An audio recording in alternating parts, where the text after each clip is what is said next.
महाराष्ट्राचे मुख्यमंत्री श्री देवेंद्र फडणवीस साहेब ज्यांची एक प्रतिमा आहे, ज्यांच्याकडे बघताना लोक सुसंस्कृत म्हणून बघतात आणि अशा मुख्यमंत्र्यांच्या सरकारमध्ये एक आमदार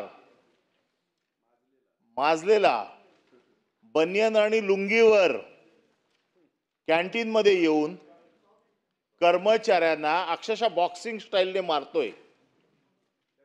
जरा चव्हाण साहेब जरा थांबा, जरा महत्वाचा विषय आहे की माझी मुख्यमंत्र्यांना विनंती आहे की आपला ह्या सरकारच्या आमदारांवरती वचक आहे की नाही।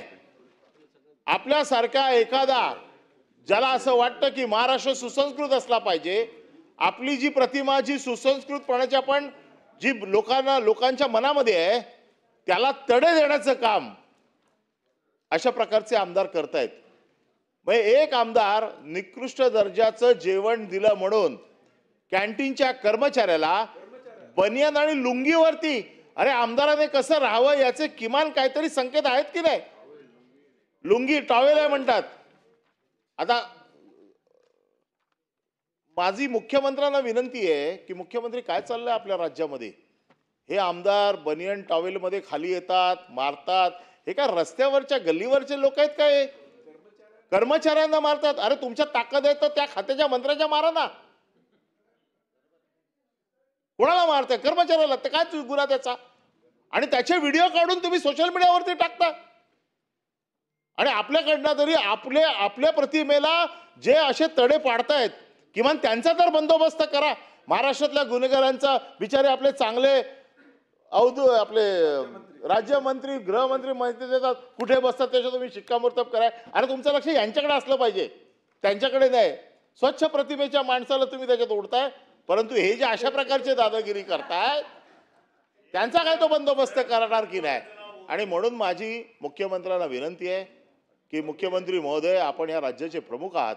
आपल्याकडे ज्या नजरेने जनता बघते आणि आपल्या राज्यामध्ये आपल्या सरकारच्या एक पाठिंबा देणारा अशा लोकांचा पाठिंबा तुम्ही घेणार का?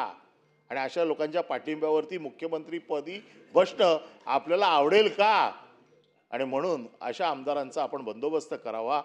मला असं वाटतं की निलंबित करता येत असेल तर निलंबित करावं, कारण गेस्ट हाऊस हे आपल्या विधिमंडळाच्या कार्यकक्षेत येतं आणि मी जर समजा इथे मारलं असतं आतमध्ये कोणाला कर्मचाऱ्याला तर आपण मला निलंबित करू शकले असते, आपल्याला तो अधिकार आहे। जर हॉस्टेल आपल्या त्या विधिमंडळाच्या कक्षेत येत असेल तर मला असं वाटतं की त्याला निलंबित करण्याचा अधिकार देखील आपल्याला आहे। तर माझी आपल्याला विनंती आहे की त्याला निलंबित करा, बडतर्फ करा, काय करायचं ते करा, पण आपण हे खपवून घेणार नाही हे तरी किमान आता महाराष्ट्राच्या जनतेला कळू देत। माननीय सभापती महोदय, सन्माननीय परब साहेबांनी जो विषय या ठिकाणी मांडलेला आहे, खरं म्हणजे मी देखील त्याची माहिती घेतली आणि तो व्हिडिओ मी देखील स्वतः बघितलेला आहे। आणि निश्चितच अशा प्रकारचं वर्तन हे आपल्या कोणाही करता भूषणावं नाही। याच्याने विधिमंडळाची आणि आमदार म्हणून आपली सगळ्यांचीच प्रतिष्ठा प्रतिमा कुठेतरी कमी होते। तिथनं माहिती अशी आली की काय आमदार निवासातल्या सोयी नीट नव्हत्या, भाजीला वास होता वगैरे, या सगळ्या गोष्टीची तक्रार करता येते, त्याच्यावर कारवाई केली पाहिजे। तो एक वेगळा मुद्दा आहे, त्याच्यावर मी आपल्याला विनंती करेन की आपण स्वतः लक्ष घालावं। आमदार निवासात जर काही अनियमितता असेल, तिथे काही घाण असेल, काही समजा चुकीच्या प्रकारच्या गोष्टी वापरल्या जात असतील तर स्वतंत्रपणे त्याची कारवाई झाली पाहिजे। पण अशा परिस्थितीमध्ये मारहाण करणं, लोकप्रतिनिधींनी मारहाण करणं आणि त्याच्या अशा प्रकारचे व्हिडिओ येणं, यातनं आपल्या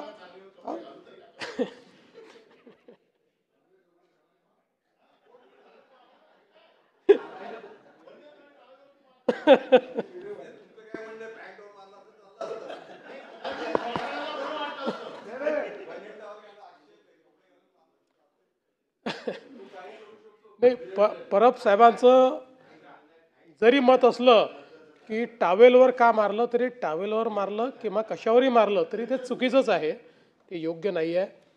आणि यातनं सगळ्या आमदारांबद्दल लोकांमध्ये भावना चुकीची जाते. आपण कुठेतरी सत्तेचा गैरवापर करतो किंवा आपण सगळे आमदार म्हणून आपलं कंडक्ट योग्य नाही, अशा प्रकारचं लोकांमध्ये या संदर्भातली भावना जाते. आणि म्हणून निश्चितपणे मला असं वाटतं की अतिशय गंभीर बाब आहे.